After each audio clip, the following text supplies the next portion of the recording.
Sir ముఖ్యంగా ఏపీకి ప్రత్యేక హోదా అనేటువంటి అంశం తెరమరుగైన అంశంగా భావించాలా? అంటే దాదాపు అటకెక్కిన అంశంగా భావించాలా? దీని గురించి మీరు చాలా చాలా సందర్భాల్లో మాట్లాడారు. కొన్ని కొత్త సరికొత్త నినాదాలు కూడా తీసుకొచ్చారు. నేను చాలా వీడియోస్ చూసాను మీవి. ఏమనిపిస్తోంది సార్ ప్రత్యేక హోదాకు సంబంధించి? అంటే ఇప్పటికీ లైవ్‌లో ఉందా? లైవ్‌లీగానే ఉందా? ప్రత్యేక హోదా అనేది అసలు ఎందుకు ఇస్తారు అనేది మనం పూర్వాపరాలు చూస్తే, సార్. రాష్ట్ర విభజన తర్వాత ఆంధ్రప్రదేశ్ నష్టపోయింది. ఏమేమి అవును. నష్టపోయింది? రాజధాని కోల్పోయింది.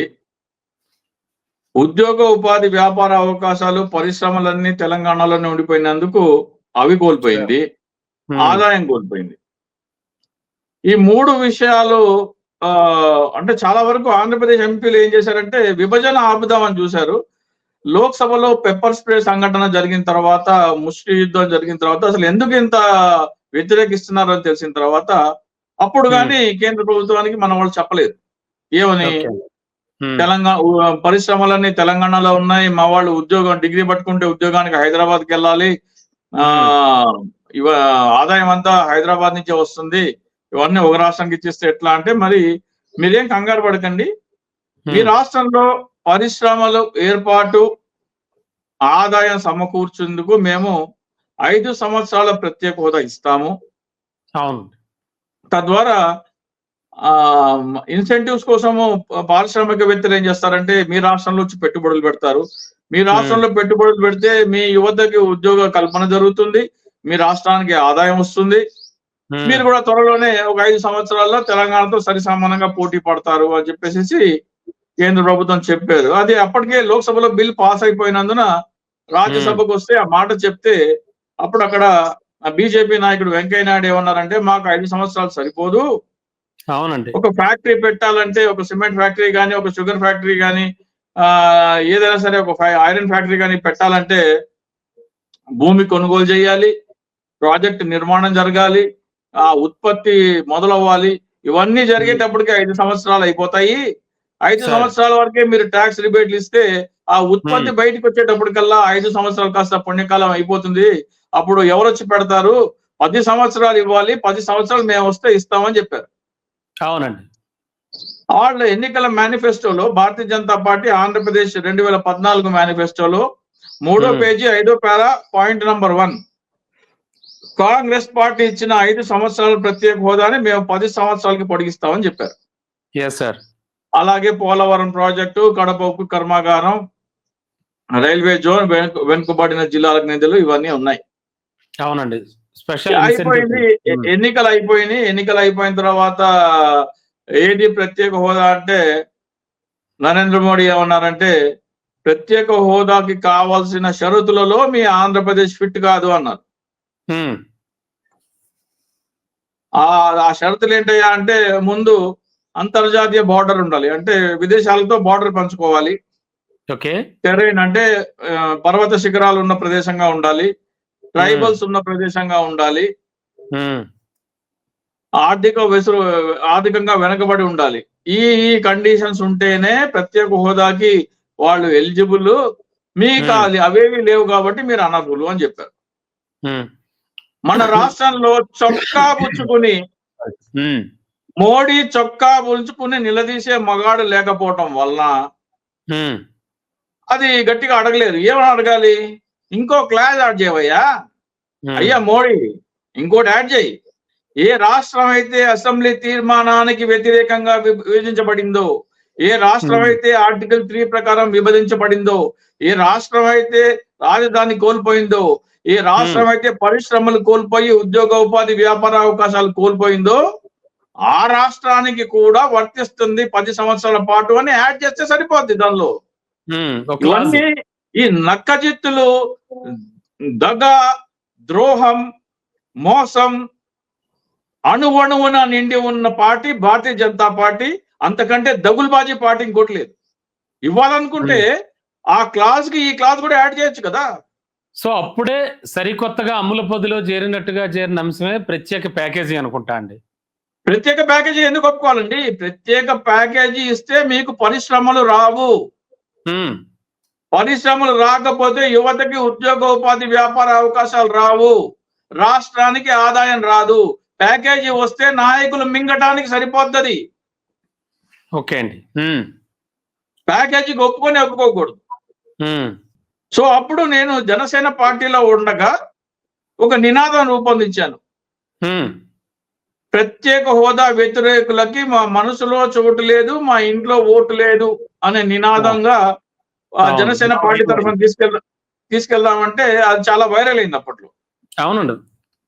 అప్పుడు నాకు పార్టీ జనరల్ సెక్రటరీ అర్హాం యూసుఫ్ నాకు ఫోన్ చేసి ఆ నినాదాన్ని నువ్వు తీసుకెళ్లొద్దు, నువ్వు ఆపేసాయి అని చెప్పాడు.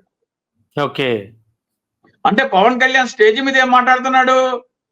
ప్రత్యేక హోదా కోసం మెడ తెగిపడినా గానీ అడుగు వెనక్కి పడదంటాడు. అవసరమైతే తుపాకీ గుళ్ళకి గుండెలు చూపుతామంటాడు. అవునండి. రోషన్ లేకపోతే ఒంటికి కారం మూసుకోండి అంటాడు. పొట్టి శ్రీరాముల్లాగా చచ్చిపోవాలని అంటాడు స్టేజ్ మీద. క్షేత్రస్థాయిలో పోరాటం చేస్తుంటే చేయొద్దు, ఆపేయండి అంటాడు. సో పవన్ కళ్యాణ్ నిజ స్వరూపం బయటపడిందా మీకు? సో దీన్ని బట్టి చూస్తే ఇక్కడ ఆంధ్రప్రదేశ్ లో ప్రజలు తలుచుకుంటే తప్ప ఇది సాధ్యం కాదు. 5 సంవత్సరాలుగా మీరు నన్ను ఎప్పుడు చూసినా సరే నా గుండెల మీద బ్యాడ్జ్ ఉంటది. పొట్టి శ్రీరాములు గారి ఫోటో లేదా ఆంధ్రప్రదేశ్ మ్యాప్ తో ప్రత్యేక హోదా ఆంధ్రప్రదేశ్ హక్కు ఈ బ్యాడ్జ్ ఉంటది. ఈ బ్యాడ్జ్ ఎందుకు పెట్టుకుంటున్నాను? నేను ఏ పనిలో ఉన్నా ప్రత్యేక హోదా పట్ల నా కమిట్మెంట్, నా మనోభావాలు ఏంటి అని నేను చెప్తున్నా. ఇది 5 కోట్ల మంది పెట్టుకుంటే ఏమవుతుంది? 5 కోట్ల మంది పెట్టుకుంటే హెచ్చరిక అవుతుంది. ప్రత్యేక హోదా ఇవ్వకపోతే నీకు ఓటేయను అనే వార్నింగ్ ఇది. సో ఇప్పుడు ప్రత్యేక హోదా కావాలంటే ఆంధ్రప్రదేశ్ ప్రజలందరికీ నేను ఒకటే విజ్ఞప్తి చేస్తున్నాను అండి. ముఖ్యంగా ఈ డిఎస్సి నోటిఫికేషన్ రాలేదన్న విద్యార్థులు, గ్రూప్ 2 విద్యార్థులు, ఆక్వా రైతులు, మిర్చి రైతులు, రైతు భరోసా రాని రైతులు, అమ్మఒడి పడని వాళ్ళు, అలాగే నెలకి 1500 ఇస్తున్నారు కదా, 18,000 వాళ్ళు గాని, అంగన్వాడీలు గాని, లేకపోతే ఆశా వర్కర్లు గాని, రాష్ట్రంలో ప్రతి పౌరుడు ఆంధ్రప్రదేశ్ కి మేలు జరగాలంటే ప్రత్యేక హోదా వల్లనే సాధ్యం. సో ప్రత్యేక హోదా కావాలంటే ఈ ప్రత్యేక హోదా రాకుండా అడ్డుపడుతున్నది అప్పుడు ఎవరు, ఇప్పుడు ఎవరు? ఈ కూటమి ప్రభుత్వం. సో ఒక నినాదం, ఒక ఫ్లెక్సీ 50 రూపాయలు చేసి ఖర్చు పెట్టి ఒక వాడకట్టు ఉందనుకోండి, లేకపోతే ఒక గ్రామం ఉందనుకోండి, ఒక గ్రామంలో 100 మంది ఉంటే 100 మంది కలిసి వెళ్ళి ఒక 1.5 బై 2 అడుగులు లేదా అడుగు బై 2 అడుగులు ఒక ఫ్లెక్సీ ఒకటి తయారు చేసుకొని దాని మీద ఒక నినాదం, ప్రత్యేక హోదా వ్యతిరేకులకి మా మనసులో చోటు లేదు, మా ఇంట్లో ఓటు లేదు అని ఒక బోర్డు చేసుకుని వాళ్ళ ఇంటి ముందర బయట అంటి చేయాలి. అప్పుడు ఏమవుతుంది? ప్రత్యేక హోదా ఇవ్వకపోతే వీళ్ళ ఇంట్లో ఓట్లు పడవు అని అర్థమైపోతుంది.